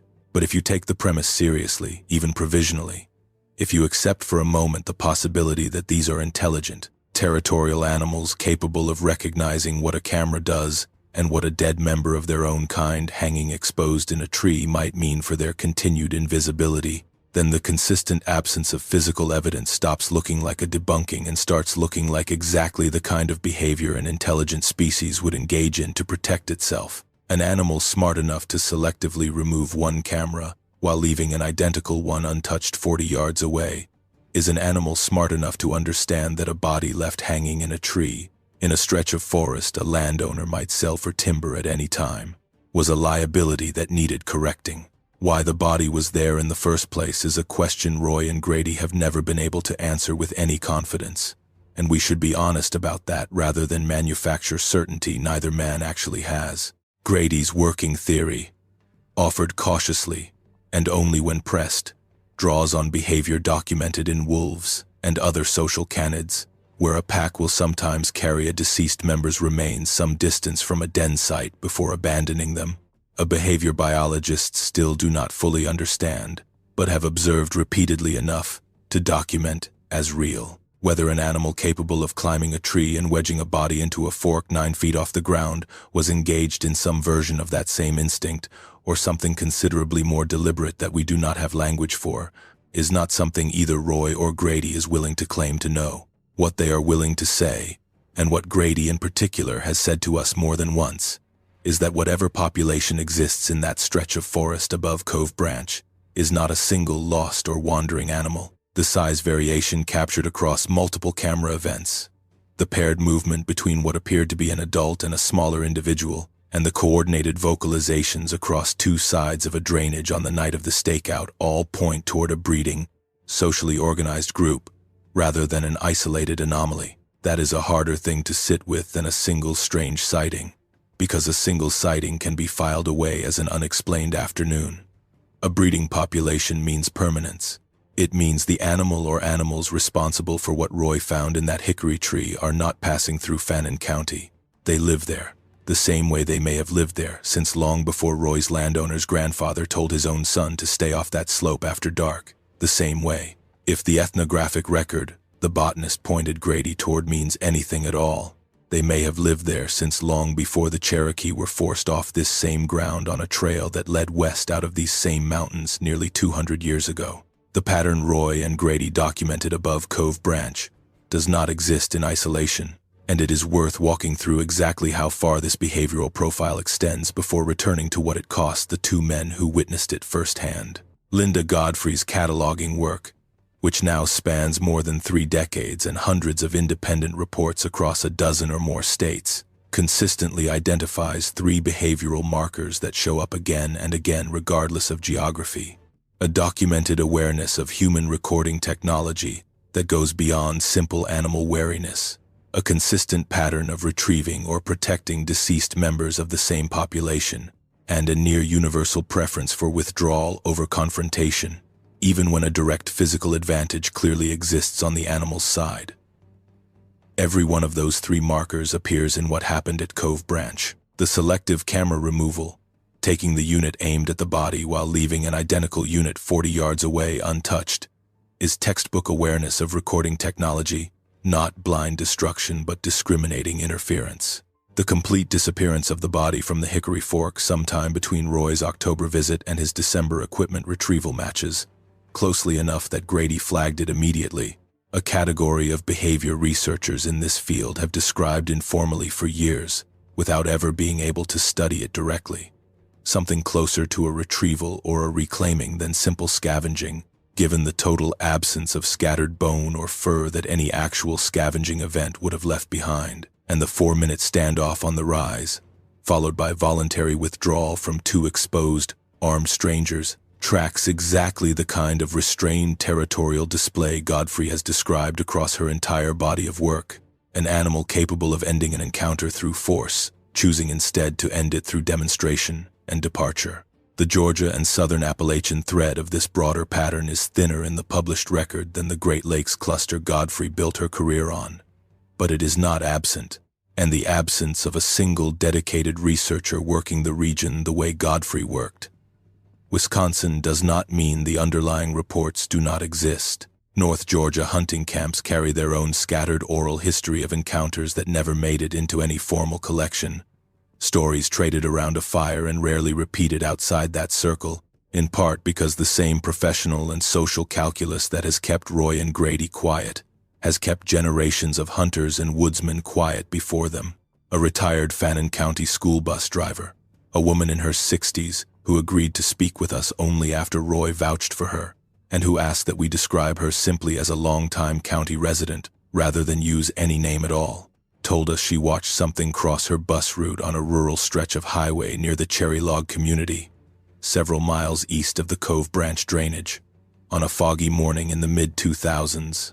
Upright, dark, gone into the tree line before she had processed what she was looking at. She never reported it to the school system. She told her husband, and no one else, for almost 15 years. When we asked her why she was willing to talk to us now, she said it was because someone else had finally found something that made her own memory feel less like something she had imagined. One more account surfaced during our research into this case that deserves inclusion here, because it comes from a source with no connection to Roy, Grady, or the retired bus driver, and because it points to activity considerably closer to the Wilderness Corps than anything documented at Cove Branch itself. A volunteer trail maintainer with the Benton McKay Trail Association, a non-profit organization that maintains the long-distance trail running from Springer Mountain north through the Cohutta Wilderness and eventually into Tennessee and North Carolina, agreed to speak with us after a mutual contact connected us, on the condition that we not use any name at all, not even a changed one, because he maintains sections of trail through several jurisdictions and did not want any identifying detail attached to what he was about to describe. He told us that in the fall of 2022, working alone on a maintenance pass along a section of trail inside the wilderness boundary north of the Jacks River, he came across a game trail, crossing the footpath that had been worn into bare dirt in a pattern he did not recognize. A track bed roughly 18 inches wide with a consistency and depth that suggested heavy, repeated traffic by something considerably larger than the deer trails that cross the Benton McKay constantly throughout that stretch of forest. He said he has maintained trail in that section for close to 15 years and had never seen a game trail with that particular signature before, worn smooth in the center in a way that made him think, without fully committing to the thought at the time, of a footpath rather than an animal trail, something using the same exact line of travel over and over with enough consistency to compact the soil the way a human boot compacts soil on a heavily used section of trail. He did not investigate further that day, in part because trail maintenance work runs on a tight schedule, and in part, he admitted to us, because something about standing alone at that crossing made him want to keep moving rather than linger. He mentioned it to a fellow trail maintainer weeks later, almost as a passing observation, and was surprised when the other man told him he had noticed something similar on a different section of the Benton McKay further north, inside the Cohutta boundary proper, an unusually worn crossing trail that neither of them had any explanation for. Neither man pursued it beyond that conversation. Neither man had any reason, at the time, to connect it to anything specific, since this was months before Roy's discovery and long before either of them had heard Roy's name. When we described, in general terms without naming the exact location, what Roy and Grady had documented above Cove Branch, the trail maintainer went quiet on the phone for a long moment before saying that the worn crossing he had found sat almost exactly on the same north-south line the Cove Branch drainage would occupy if you extended it northward into Tinks, the Wilderness Corps, a detail that, if accurate, would place both encounters along a single connected travel corridor, running for several miles through unbroken forest. Grady never filed an official report with the Georgia Department of Natural Resources, and he has been direct with us about why. He spent 31 years working inside that agency's structure, and he understands with total clarity what would happen to a report describing an unidentified bipedal canid skeleton and a series of trail camera events documenting the same animal alive. It would not trigger a field investigation. It would be logged, most likely under a general nuisance, wildlife, or unidentified specimen category that has no room for anything genuinely unclassifiable.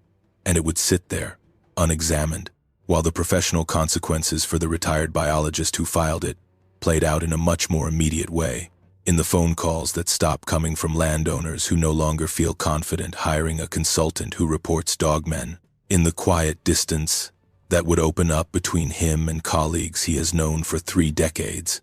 Grady is retired. He does not need the income the way Roy needs his timber contracts.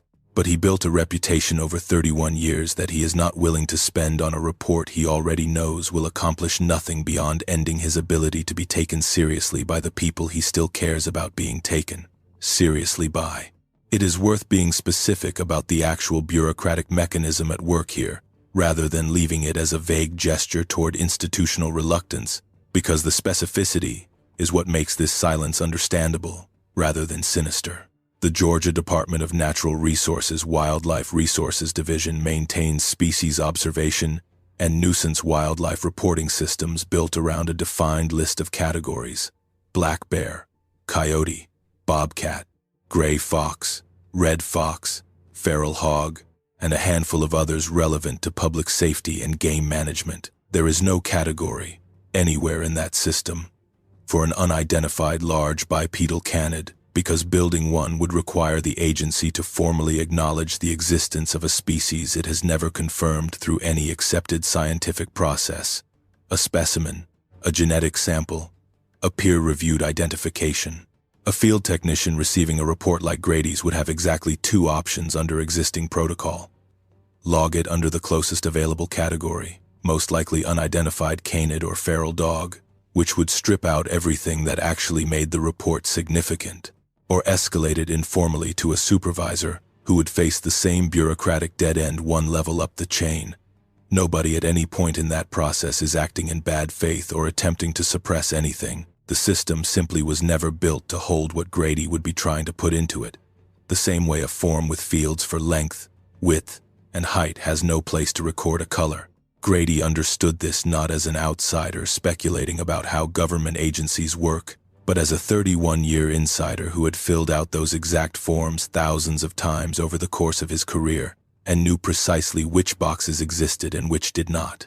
That structural gap matters because it explains why silence around this phenomenon persists without requiring any coordinated effort to maintain it. Roy stays quiet because his livelihood depends on landowners trusting his judgment. Grady stays quiet because his professional legacy depends on colleagues continuing to respect 3 decades of careful, credible fieldwork.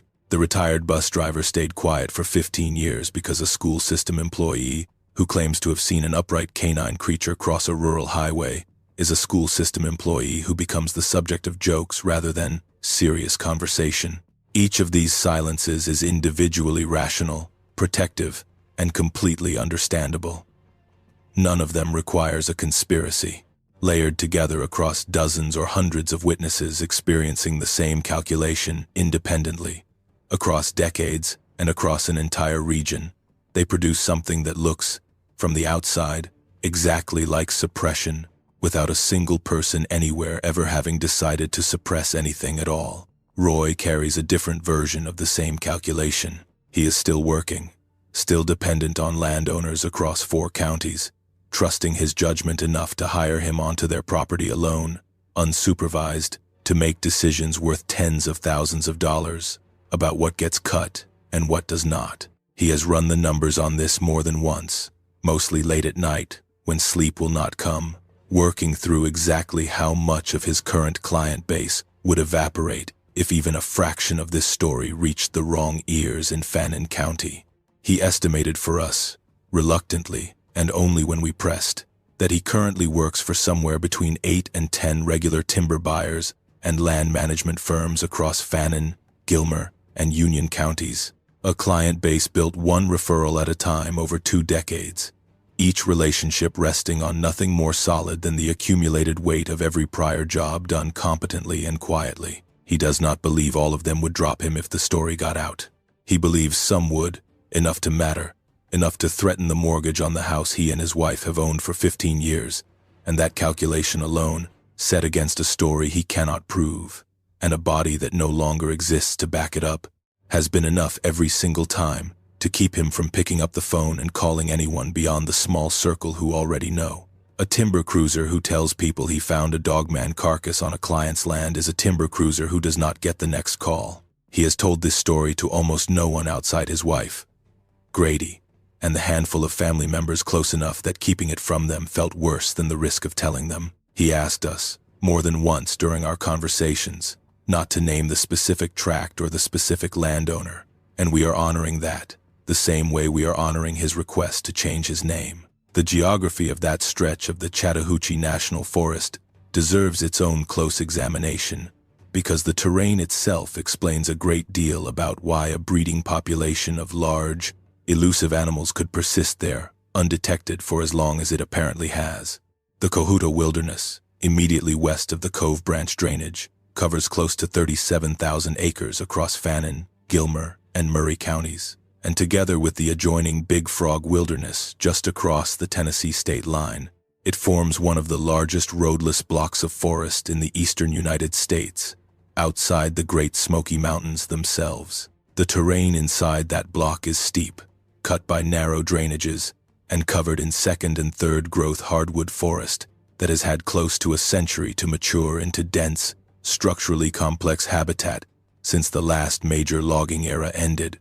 Black bear populations in this stretch of Georgia have grown substantially since the 1980s, supported by exactly this kind of connected, mature forest, and wildlife biologists have documented elk reintroduction discussions, extensive white-tailed deer populations, and a healthy wild turkey population across the same terrain, all of which point to an ecosystem with more than enough prey base to support an apex predator nobody has yet classified. The Cove Branch drainage itself sits just outside the formal wilderness boundary, on private land, but it connects directly to that larger wilderness block through unbroken forest canopy, meaning anything moving through Roy's client's property has an essentially open corridor stretching for tens of thousands of acres in every direction, all of it far enough from any maintained trail or road that human presence, even during hunting season, remains sparse and predictable enough to avoid without much difficulty. That predictability of human presence matters more than it might first appear. Hunting season in the Chattahoochee National Forest follows a fixed calendar. The Georgia Department of Natural Resources publishes every year. Archery season opening in mid-September, firearms season running through the late fall and into January depending on the specific game management unit. With clearly defined dates, any animal capable of pattern recognition could, in theory, learn to anticipate over multiple seasons. Roy pointed out to us, almost offhand during one of our later conversations, that the period of heaviest documented activity on his cameras, the 2 months between his initial discovery in October and the disappearance of the body in December, fell almost entirely within the archery and early firearms seasons, when human foot traffic across the broader national forest boundary increases substantially even on private inholdings like the Cove Branch tract, where neighboring hunters sometimes still access adjoining public land through informal old routes. Whether that overlap reflects genuine behavioral adaptation to hunting pressure or simple coincidence tied to the timing of Roy's own timber cruise, neither man is willing to say with confidence, but Grady noted that increased vigilance and altered movement patterns during hunting season are well documented in black bear and white-tailed deer populations across the southeast, animals that have demonstrably learned to associate the sound of gunfire and the increased presence of orange-clad humans with elevated risk, shifting their activity toward nocturnal hours and denser cover during those specific weeks each year. If a species capable of the kind of selective camera removal and coordinated vocalization Roy and Grady documented is also capable of that same seasonal behavioral adjustment, it would represent a level of environmental awareness considerably beyond what black bears or deer display. Awareness not just of general risk, but of a specific, calendar-driven human activity pattern. What this experience cost Roy personally is not something he talks about easily, and it took several conversations before he was willing to describe it at all. He does not hunt on public land anymore, not because he believes something is going to come after him specifically, but because the particular kind of solitude that used to feel like the best part of his job Hours alone on a mountainside with nothing but a compass and his own thoughts does not feel the same to him anymore. His marriage absorbed a portion of that change too, though both Roy and his wife were careful, in the limited conversation she agreed to have with us, not to overstate it into something more dramatic than it actually was. They have been together 18 years and married for 14, and by every account theirs is a stable, functional partnership that survived the stress of building an independent contracting business from nothing in a rural county with a limited client base. What changed after October was smaller and stranger than a rift, something closer to a persistent low static that had never been part of their marriage before. Roy stopped volunteering details about his workdays the way he used to. It was not that he was hiding anything from her, since she already knew more than almost anyone else alive about what he had found and what he had seen. Talking about ordinary tract work now sometimes led without warning back to Cove Branch, and he did not always have it in him to go there again on a random Tuesday evening. She told us she has learned to read the difference between his ordinary end-of-day quiet and what she now privately calls his mountain quiet, a stillness that settles over him on nights he has been anywhere near that section of the county, even nights when nothing at all happened, even nights when he was simply driving past the turnoff to Aska Road on his way to an entirely unrelated job. She also told us something Roy himself had not fully articulated to us until she said it first.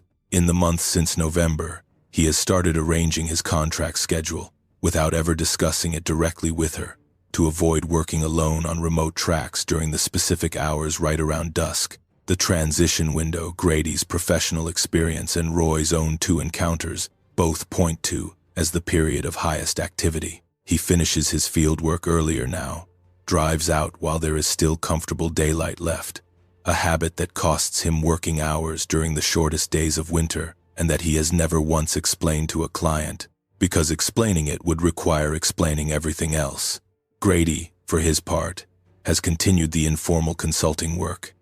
He still works timber tracks alone, because that is the job, but he carries the thermal monocular now on every cruise, even tracks nowhere near Fannin County, even tracks where there is no rational reason to expect anything at all. His wife told us, in a brief conversation she agreed to on the condition we not use anything she said in detail, that the man who came home from that hickory stand in October was quieter than the man who left, and that the quiet has not fully gone away since. Grady, for his part, has continued the informal consulting work he was doing before any of this happened, but he told us that his relationship to the Chattahoochee National Forest has changed in a way he did not expect at his age. After 3 decades of walking that terrain as confidently as anyone alive, he said he used to think he understood, in a comprehensive professional sense, what lived in those mountains. He does not think that anymore, and he does not know quite what to do with the gap between what he used to believe and what he now knows he does not know. Grady has spent a considerable amount of time, in the months since that November night, thinking through what public disclosure would actually look like if he ever changed his mind about staying quiet. He does not intend to do it. Working through the scenario simply helped him understand why he will not. He walked us through it in detail during one of our later conversations. Suppose he did file a report, formally, with documentation attached, photographs, the 2 SD cards, his own professional credentials as a 31-year DNR biologist standing behind the claim. The most likely outcome, even in the most generous version of events, would not be a quiet, careful scientific investigation. It would be public. Somebody in the agency would leak it, intentionally or not, because a story this strange does not stay contained inside a bureaucracy for long. Within a news cycle, the Cove Branch tract would have a name attached to it in searchable public records, county tax assessor listings tied to a specific family, and within a season, that same drainage the family had quietly protected across 4 generations would be crawling with people carrying rifles and GoPro cameras and a strong personal interest in being the one who gets confirmed proof. Grady has watched exactly this kind of frenzy happen around other reported cryptid hotspots elsewhere in the country. Communities transformed overnight into tourist curiosities, private landowners harassed by strangers trespassing at all hours, and in at least one case he is aware of from professional contacts in a different state, A large unidentified animal shot and killed by an amateur hoping to claim a bounty that did not even formally exist, simply because enough public attention had gathered around a location that someone eventually decided to end the mystery with a rifle rather than a camera. That scenario, more than any fear of professional embarrassment, is what keeps Grady from ever making this public under his own name and credentials. He told us plainly that he would rather live the rest of his life being privately certain of something he can never prove than be the reason a population of animals nobody yet understands gets exposed to exactly the kind of pressure that ends badly for animals every single time it has happened before in American history, whether the animal in question was a wolf, a grizzly, or something science has not yet found a place for. There is an ethical question sitting underneath all of this that neither Roy nor Grady has fully resolved, and it is worth putting to you directly rather than pretending it has a clean answer. If what they encountered above Cove Branch is real, a breeding, intelligent population of large predators living in close proximity to a growing tourist town, then withholding that information carries its own risk. Somebody eventually walks that ground who does not know to be careful. A hiker on an unmarked side trail off the Benton McKay, a hunter working a new lease who has no idea what has already been documented 40 yards from where he plans to set a stand. Roy has thought about that possibility more than he is comfortable admitting, but he has also watched, firsthand, what happened to the one piece of physical evidence he and Grady ever had.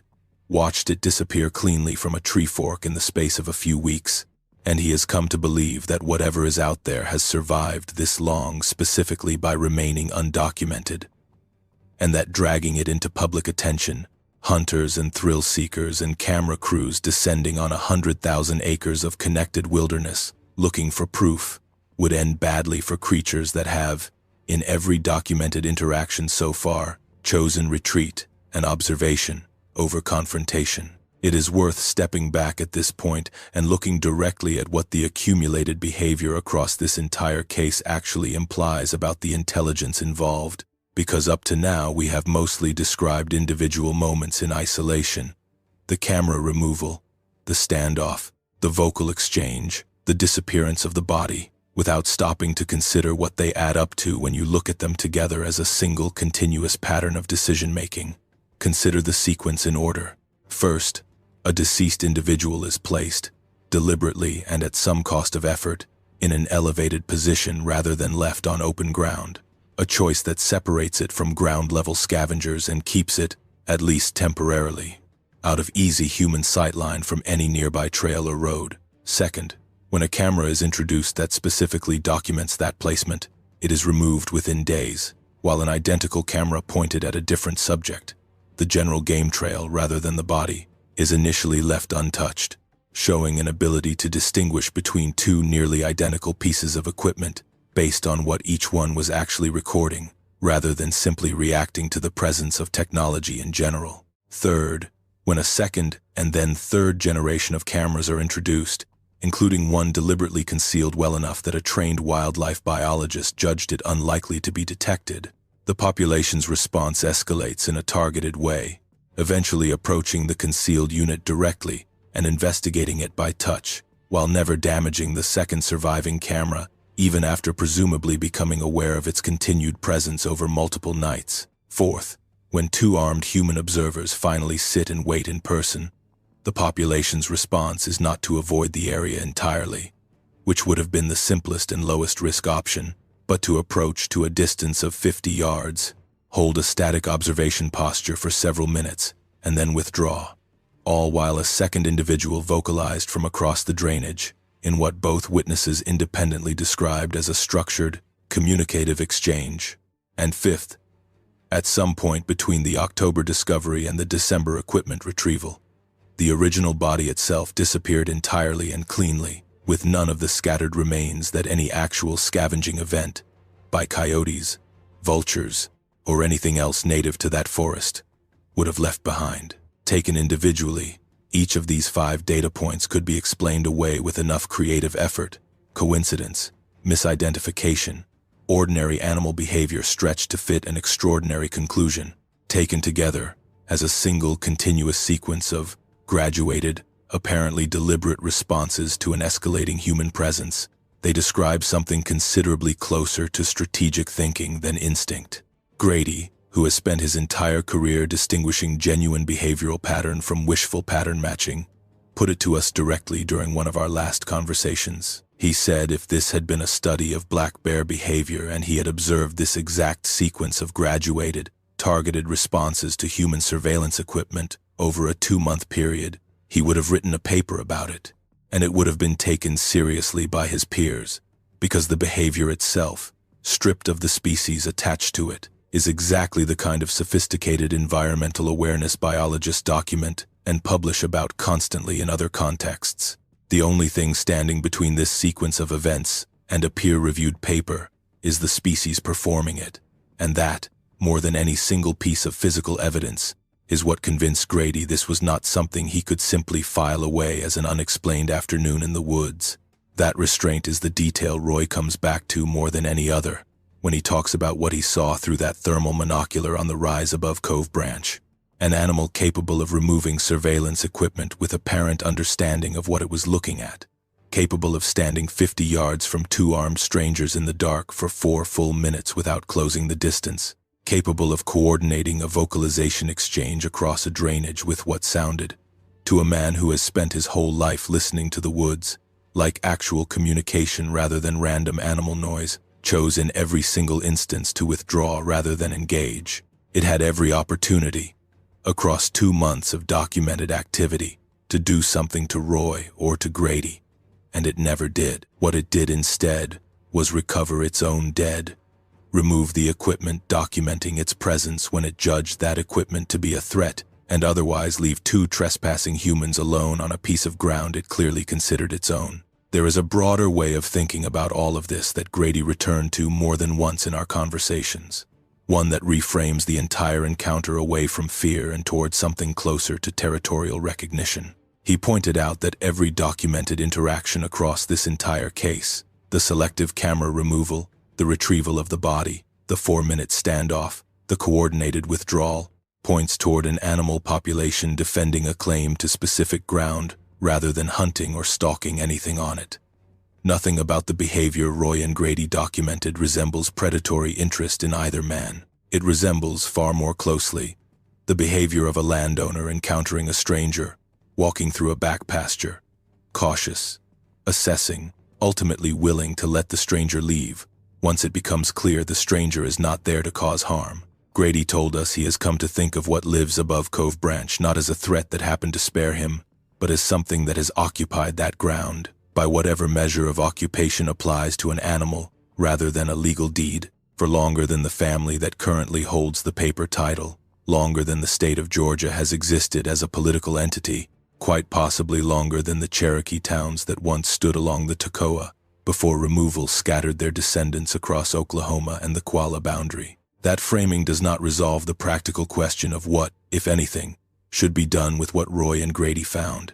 It does reshape how both men have come to think about their own place in that forest. Roy told us, in one of our final conversations, that he no longer thinks of the Cove Branch drainage as his client's land in the way he thought about it before October, a parcel to be measured, valued, and eventually harvested according to a market timeline. He thinks of it now as ground that happens to have a deed attached to it, a legal fiction laid over something considerably older and less negotiable than any contract he has ever cruised timber under. He said that shift in perspective has not made him afraid of the forest the way you might expect. If anything, he said, it has made him more careful in a way that feels closer to respect than fear, the same instinct that makes an experienced hunter step quietly and speak softly on ground he knows holds something bigger and older than he is. Roy still cruises timber in Fannin County. He still works alone, most days, the same way he always has. But there is a section of that Stanley Gap tract, marked off the harvest plan at his own insistence, that he has not walked back into since that final December trip to retrieve his cameras, and he told us he does not know if he ever will again. Not out of fear exactly, though there is some of that too. More out of something closer to respect, the same instinct that made a family patriarch tell his son, and that son tell his own son decades later, to leave that particular slope alone once the lights started going out of the sky. The Chattahoochee National Forest still climbs up out of the Toko Valley, the same way it always has. Ridge after ridge running north toward the Tennessee line, close to 100,000 acres of connected wilderness, where a man can walk for hours and never cross a road. Somewhere up in that country, above a feeder creek an old man's grandfather once named Cove Branch, on a bench where the hardwoods have never been cut, something that does not appear on any Georgia Department of Natural Resources classification form is still moving through the dark, the way it has been moving through that dark for longer than anyone still living can account for. Roy does not know how many of them there are. He does not know what happened to the one he found in that hickory tree, or why it ended up there in the first place, or whether the answer to that question would even make sense inside any framework he currently has for understanding the world. What he knows is what the thermal optics showed him on a cold November night, a shape rising up out of the leaf litter to stand taller than a 6.5-foot poplar sapling, watching two strangers on a rise 50 yards away for 4 long minutes, before deciding, for reasons of its own, to let them go home. There is a particular kind of quiet that settles over the mountains around Blue Ridge in the last weeks of the year. After the leaf season, crowds have thinned out and the marina traffic on the lake drops to almost nothing, when the town itself seems to exhale, and the surrounding national forest goes back to belonging mostly to the people who actually live there year-round. Roy still drives past the Oscar Road turnoff several times a week, running errands, hauling equipment to and from other tracks scattered across 4 counties, and he told us that turnoff no longer registers as just another road the way it did for the first 40 years of his life. It registers now the way a scar registers when you catch sight of it in a mirror. Not painful exactly, not even unwelcome, just present in a way that nothing else on that drive is present, a fixed point. His attention returns to every single time without his permission.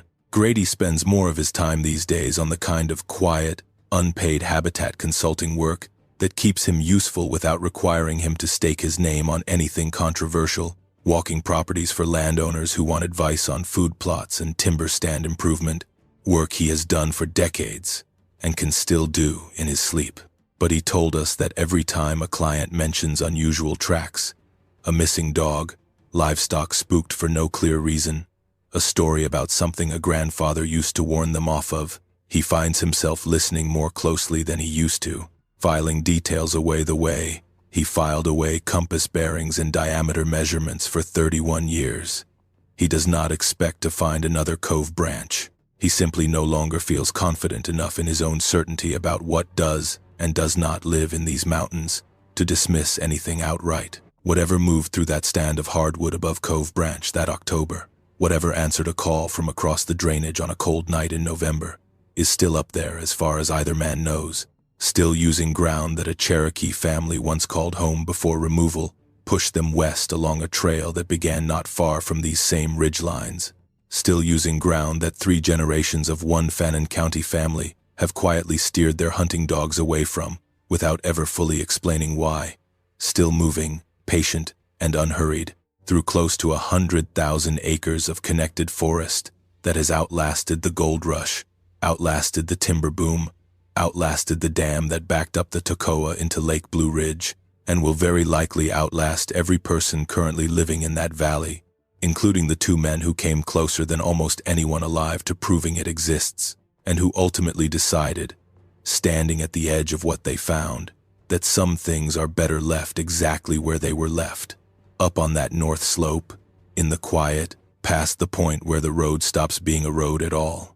Roy told us, in the very last conversation we had with him before finishing this account, about a small thing that happened the previous spring, months after the events described here, that he has not been able to fully set aside.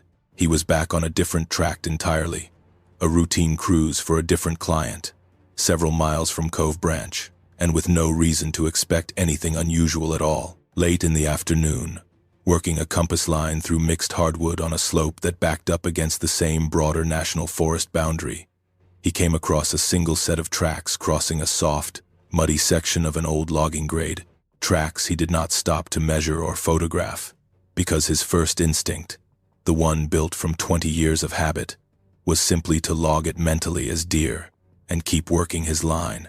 It was not until he was back in his truck an hour later, running through the day's work in his head the way he always does on the drive home, that the shape of that track came back to him with a different weight than it had carried in the moment, longer than a deer track, oriented differently. Gone from his memory in specific detail, almost as quickly as it had registered. He did not go back to look. He told us that decision, more than almost anything else in this entire story, is the one that best captures where he has ended up almost a year removed from that October morning under the hickory tree. Not fear exactly, and not obsession either, but a kind of settled, permanent awareness that the mountains he grew up in, the mountains he has walked professionally for 20 years and knows better than almost anyone alive, still hold more than his own considerable expertise ever accounted for. He still does the work. He still walks those compass lines alone, still measures the same species, still writes the same reports for the same handful of regional timber buyers who have trusted him with their business for years. But he carries something now that was not there before October, a working knowledge that the forest is not fully his to know, no matter how many decades he spends inside it, and that somewhere above one particular feeder creek that an old man's grandfather once named without ceremony, something considerably older than any deed, any survey line, any timber contract, is still watching the ground it has always considered its own, and has simply, for reasons that belong entirely to itself, chosen not to make an issue of sharing it. Grady closed our last conversation with something quieter and more personal than any of the professional analysis he had offered across the months we spoke with him. He told us that after 31 years spent cataloging, measuring, and explaining the natural world for a living, the single most valuable thing this entire experience gave him was not evidence, not vindication, not even the small private satisfaction of having been right about something extraordinary. It was a returned sense of wonder he had assumed, somewhere in the middle decades of a long scientific career built on careful, incremental data collection, he had lost for good. He said most of his working life had been spent reducing the forest to numbers, population estimates, harvest models, survey transects, useful work that he does not regret, but work that had slowly, almost without his noticing, flattened his relationship with the wild places he had devoted his career to protecting. Standing on that rise above Cove Branch, watching something rise up out of the dark that no model, no database, no 31 years of institutional training had prepared him to explain, he told us he felt, for the first time and longer than he could easily remember, genuinely and completely humbled by the natural world, rather than simply informed about it. That feeling, more than the photographs, more than the trail camera footage, more than the legal pad full of shaking, abbreviated notes, is what he has chosen to carry forward from all of this. Not proof, not certainty, just the quiet, permanent understanding that the mountains still hold things capable of making a man who has spent his whole life studying them feel, once again, genuinely small. We want to close this account the way Roy himself closes it whenever he tells it. Not with a theory or a conclusion, but with a plain description of the last thing he actually saw. Driving out that final December afternoon, headlights cutting through the early dusk that comes fast to a mountain hollow in winter, he glanced once more, in his rearview mirror, at the dark tree line falling away behind his truck, the same tree line he had walked into 8 weeks earlier, expecting nothing more than a routine timber cruise. Nothing moved back there that he could see. Nothing needed to. He already knew, in the plain, settled way a person knows the shape of their own house in the dark, that whatever he had found in that hickory fork, whatever had watched him and Grady from 50 yards away on a cold November night, was still up there behind him, patient and unbothered, exactly where it had always been, long before Roy ever walked in, and long after his own truck's tail lights disappeared around the first bend of the county road toward home. That is the note we want to leave you on. Not certainty, not proof, just two credible men, a landowner's quiet warning passed down 3 generations, a body that no longer exists to examine, and a mountain that keeps its own counsel about what still walks it after dark. Whatever it is, it was here first, and for now, it has let them both simply go home. Grady's own final word to us was simpler still. He said the forest does not owe anyone an explanation, and neither does he. That is where we leave it, and where they have chosen to leave it too. Thank you for spending this much time with a story that has no ending, only a mountain that keeps its own quiet. It was here before the road, before the county line, before the name Blue Ridge ever appeared on a map, and it will be here after all of that is gone too. That is all either man has left to say about it. And for now, that, for tonight, is enough.